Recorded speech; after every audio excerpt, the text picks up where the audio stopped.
Lição de número 5: a dessacralização da vida no ventre materno. Terceiro trimestre de 2023, Escola Bíblica Dominical, Revista dos Adultos. Querido professor, querida professora, o pós-modernismo defende a legalização do aborto e da eutanásia, ignorando o que diz a palavra de Deus no tocante à defesa da vida humana.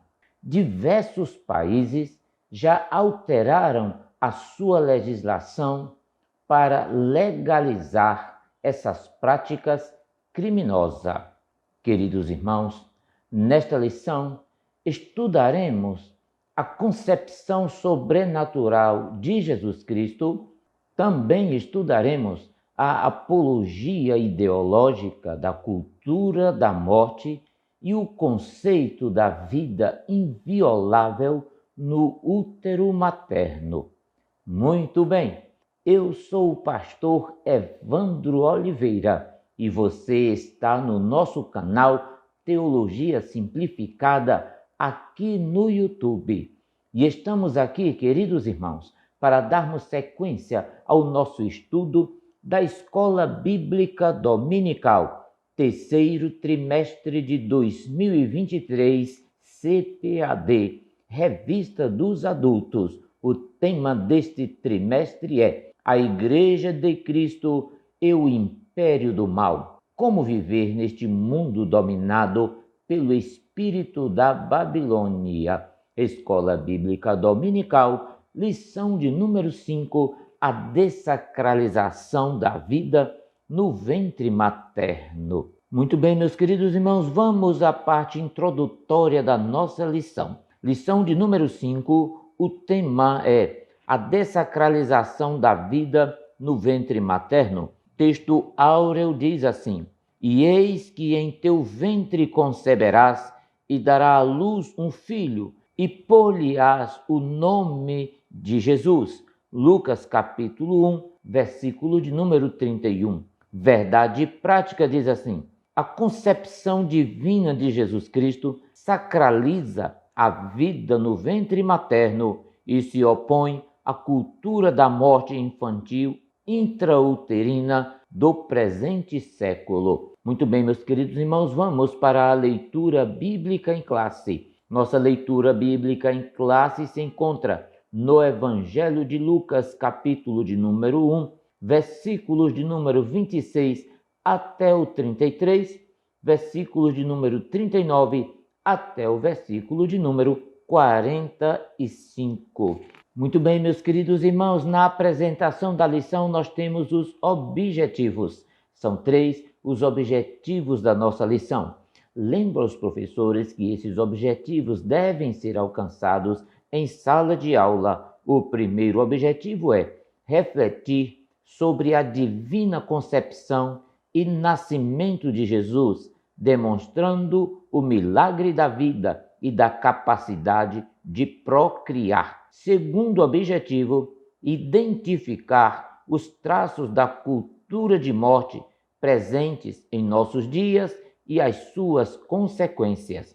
Terceiro objetivo é compreender a sacralidade da vida e a importância de a Igreja de Cristo combater toda cultura que viole os princípios da palavra de Deus. Muito bem, meus queridos irmãos, a lição tem 3 pontos e estudaremos cada ponto da nossa lição com os seus subtópicos. No primeiro ponto, nós vamos estudar a concepção de Cristo. Diz assim a sinopse: a história da concepção divina de Jesus Cristo ilustra a sacralização da vida desde o ventre materno, ressaltando que toda gestação é um milagre e uma dádiva concedida pelo Criador. Segundo ponto da lição, estudaremos sobre o seguinte tema: a cultura da morte. Diz assim a sinopse: sob o pretexto da autonomia e deturpação do livre-arbítrio, a cultura de morte se alastra e naturaliza práticas abomináveis a palavra de Deus. No terceiro ponto, estudaremos o seguinte tema: a sacralidade da vida. E diz assim a sinopse do terceiro ponto: as Sagradas Escrituras defendem a dignidade humana e a inviolabilidade da vida desde a sua concepção, tal como a Igreja de Cristo deve fazer. Muito bem, meus queridos irmãos, vamos ao primeiro ponto da nossa lição. Mas antes de continuar, eu quero fazer 3 pedidos a você. Pode ser? O primeiro pedido que eu faço a você é: se você é novo por aqui, faça a sua inscrição no nosso canal agora. Eu vou dar um tempo para você fazer isso. O segundo pedido que eu faço a você é: assista o vídeo até o fim. Temos subsídios, mapas, imagens, gráficos e muito mais informações que certamente lhe auxiliarão no preparo desta tão importante aula. E o terceiro pedido que eu faço a você é: deixe aí o seu comentário. Ative o sininho de notificações. É muito importante que você faça isso para a continuidade do nosso trabalho aqui no YouTube. Queridos irmãos, ainda queremos lhe informar que as lições estão sendo agrupadas em uma playlist para facilitar a sua consulta. A você que tem acompanhado semanalmente o nosso canal Teologia Simplificada com o pastor Evandro Oliveira, aqui no YouTube, é muito bem-vindo a mais uma aula. E você que chegou agora pela primeira vez e está conhecendo o nosso trabalho aqui, é muito bem-vindo também. Muito bem, meus queridos irmãos, agora sim vamos ao primeiro ponto da nossa lição. Nós vamos estudar no primeiro ponto a concepção de Cristo e o primeiro tópico, o anúncio do nascimento. Muito bem, queridos irmãos, veja que a primeira coisa que precisa ser enfatizada quando falamos sobre o nascimento de Jesus é que ele aconteceu de forma miraculosa. Sobre isso, o texto bíblico diz: foi assim o nascimento de Jesus Cristo. Maria, sua mãe, estava prometida em casamento a José, mas antes que se unissem, achou-se grávida pelo Espírito Santo. Mateus capítulo 1, versículo de número 18. Em outra parte, o texto bíblico também mostra que a jovem Virgem Maria recebeu a visita do anjo Gabriel, que lhe anunciou que ela haveria de ter um filho. Ela ficou espantada, afinal, ela era uma virgem. Mas o anjo lhe falou: o Espírito Santo virá sobre você, e o poder do Altíssimo a cobrirá com a sua sombra. Assim, aquele que há de nascer será chamado Santo, Filho de Deus. Lucas capítulo 1, versículo 34 e o versículo 35.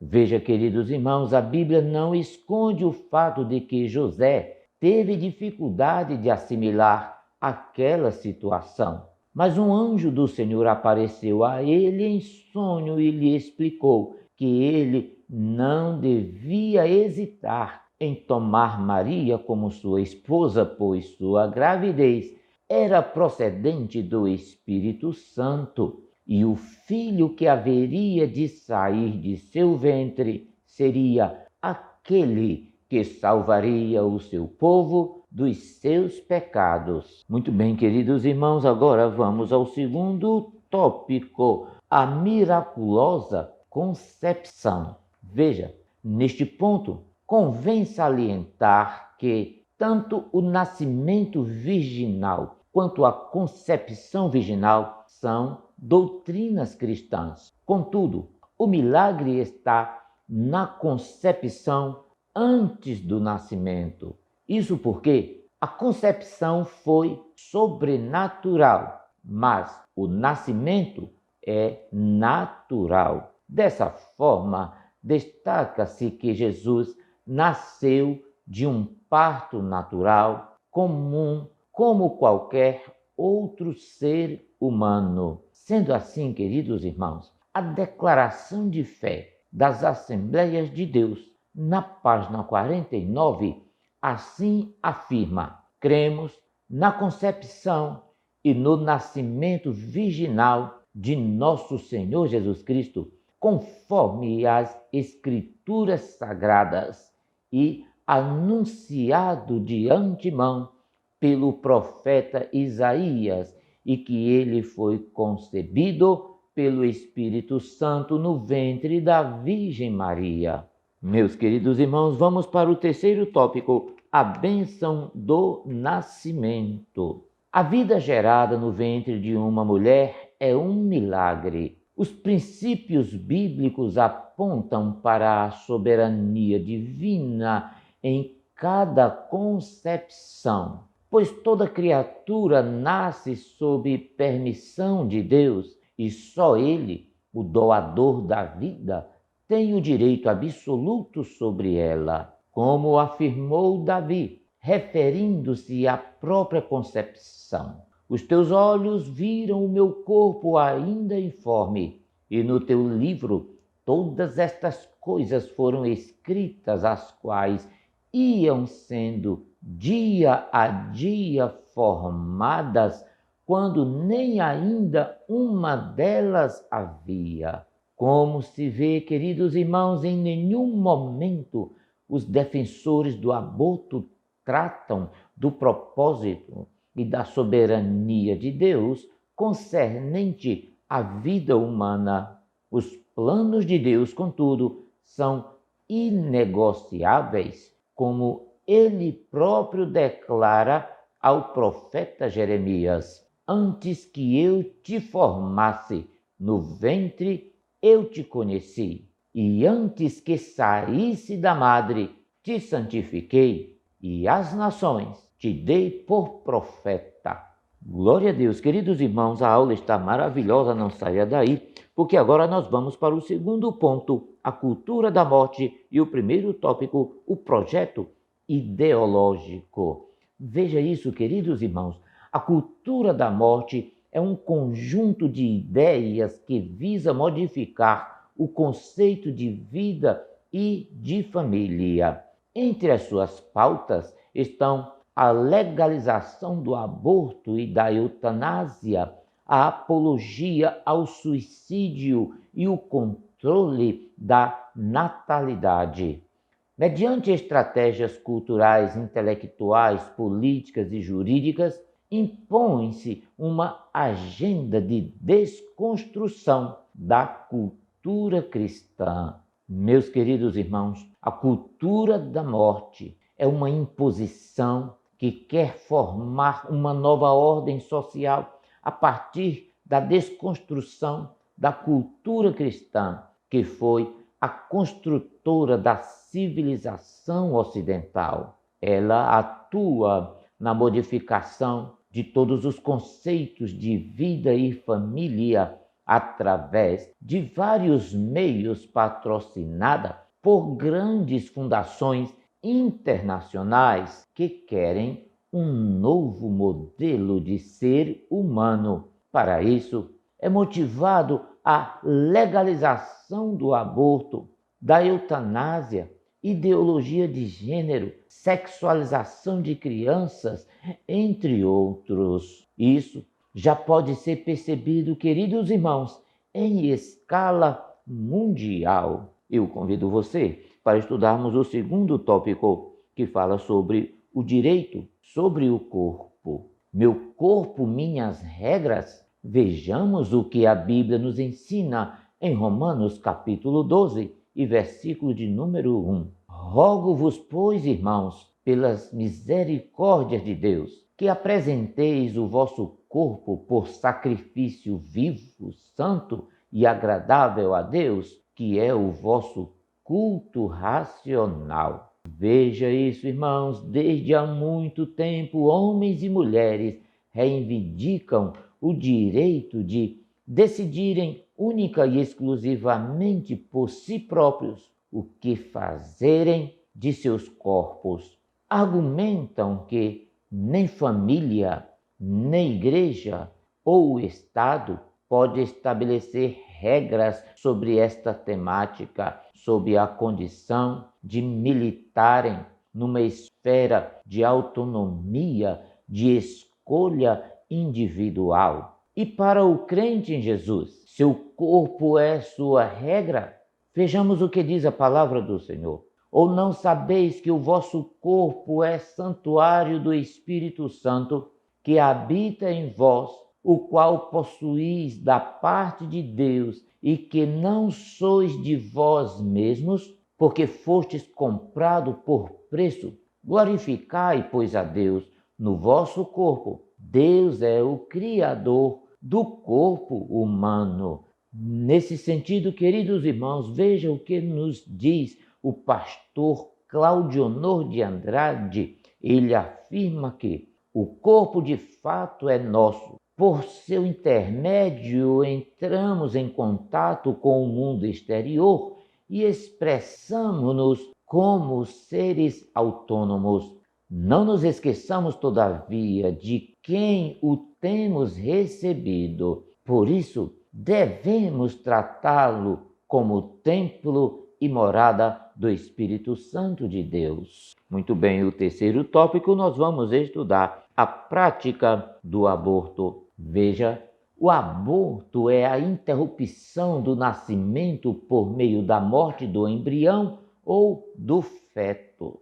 Mas, sendo ou não cristãos, podem considerar que o aborto praticado do ponto de vista bíblico é homicídio. Consultemos, queridos irmãos, o que diz a palavra do Senhor no livro de Jeremias, capítulo 1, versículo 5. Antes que te formasse no ventre te conheci, e antes que saísse da madre te santifiquei, e as nações te dei por profeta. Neste trecho, o Senhor diz para Jeremias que antes que se formasse no ventre, ele, o Senhor, já o conhecia. Portanto, Deus é quem dá a vida e conserva o feto na madre até o nascimento. Aqui convém enfatizar que a posição cristã, que é contrária ao aborto, não significa insensibilidade às dificuldades e à complexidade de uma gravidez indesejada, e sim que, a despeito das decisões humanas, a verdade bíblica quanto à defesa da vida não pode ser relativizada. Não saia daí, queridos irmãos, a aula está maravilhosa e nós vamos agora para o terceiro ponto e estudaremos a sacralidade da vida. E o primeiro tópico: a vida é inviolável. Querido professor, querida professora, a vida humana é sagrada por tratar-se de um ato criativo de Deus. Ele é o autor e a fonte originária do fôlego de vida. O princípio de sacralidade assegura a dignidade da pessoa humana e a inviolabilidade do direito à vida. O valor da vida, portanto, é absoluto e deve sobrepor-se a qualquer outro direito ou interesse. Meus queridos irmãos, segundo o tópico do terceiro ponto, o começo da vida. Veja, o desenvolvimento humano inicia-se na fecundação quando um gameta masculino ou espermatozoide se une ao gameta feminino para formar uma única célula, o zigoto. O zigoto, visível a olho nu como um pequeno grão, contém os cromossomos e os genes, ou seja, as unidades de informação genética derivadas da mãe e derivadas do pai. Por conseguinte, de acordo com a Escritura e corroborados pela embriologia, Professamos que a vida começa quando ocorre a união do gameta masculino ao feminino. Essa nova célula é um ser humano e possui identidade própria e, portanto, o seu direito de nascer não pode ser interrompido por vontade, desejos ou caprichos humanos. Leia Deuteronômio, capítulo 32 e versículo 39, também a seguinte referência, Romanos, capítulo 9 e versículo de número 20. Não vamos ler as referências para o vídeo não ficar extenso. Queridos irmãos, o profeta Jeremias é incisivo ao ensinar que a vida tem início na fecundação. O rei Davi corrobora que a pessoa é conhecida e cuidada pelo Senhor desde a concepção. Salmo 139, versículo de número 13. Veja o que nos diz a palavra do Senhor. Tu criaste o íntimo do meu ser e me teceste no ventre de minha mãe. Eu te louvo, porque me fizeste de modo especial e admirável. Tuas obras são maravilhosas, digo isso com convicção. Meus ossos não estavam escondidos de ti, quando em secreto fui formado e entretecido como nas profundezas da terra. Portanto, queridos irmãos, Deus é quem forma o ser vivo dentro do ventre da mãe. O salmista afirma que o Senhor vê o embrião ainda informe e que o ama em todos os processos formativos da vida intrauterina, desde a fecundação até o nascimento e por toda a sua vida. Terceiro tópico, a posição cristã. Queridos irmãos, a igreja que mantém o princípio teológico da autoridade bíblica defende a dignidade humana, a sacralidade e a inviolabilidade da vida desde a sua concepção. Ensina que a vida humana é sagrada em todas as etapas do desenvolvimento do ser vivo e que não pode ser violado por nenhum tipo de cultura. Ratifica que toda ideologia que seculariza os princípios bíblicos deve ser combatida. Muito bem, meus queridos irmãos, estamos chegando ao fim da lição de hoje. Não esqueça de ativar o sininho de notificações. Também não esqueça de assinar o nosso canal, comentar e compartilhar este vídeo aí na sua igreja, com professores da Escola Bíblica Dominical, superintendentes da Escola Bíblica Dominical e com o seu pastor, amigos e irmãos. Muito obrigado pela sua companhia. Até a próxima semana. Que Deus vos abençoe, hoje e sempre. Amém.